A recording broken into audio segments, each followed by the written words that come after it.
نبی صلی اللہ علیہ وسلم نے کیا فرمایا؟ حدیث قدسی صحیح بخاری کی حدیث۔ آپ صلی اللہ علیہ وسلم نے فرمایا کہ اللہ فرماتے ہیں انا عند ظن عبدی بی وانا معه اذا ذکرنی، میں اپنے بندے کے ساتھ ویسا معاملہ کرتا ہوں جیسا وہ میرے بارے میں گمان کرتا ہے۔ اگر میرے بارے میں اچھا گمان کرتا ہے میں اس کے ساتھ ویسے ہی معاملہ کرتا ہوں، اگر وہ میرے بارے میں نیگیٹو ہوتا ہے تو میں اس کے ساتھ اس طریقے سے معاملہ کرتا ہوں۔ آپ نے کیا فرمایا؟ وَأَنَا مَعَهُ إِذَا ذَكَرَنِي، جب وہ میرے بارے میں ذکر کرتا ہے، مجھے یاد کرتا ہے، میں اس کے ساتھ ہوتا ہوں۔ إِذَا ذَكَرَنِي فِي نَفْسِهِ ذَكَرْتُهُ فِي نَفْسِهِ، جب وہ اپنے دل میں مجھے یاد کرتا ہے تو میں بھی اس کو اپنے نفس میں یاد کرتا ہوں۔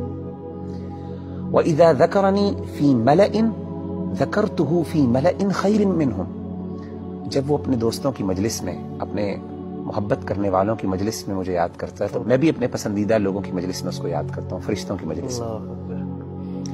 اور آپ فرماتے ہیں وَمَن تَقَرَّبَ إِلَيَّ شِبْرًا تَقَرَّبْتُ إِلَيْهِ ذِرَاعًا، اور جو میرے قریب آتا ہے ایک شبر، ایک بالشت، میں ایک گز اس کے پاس چل کے آتا ہوں۔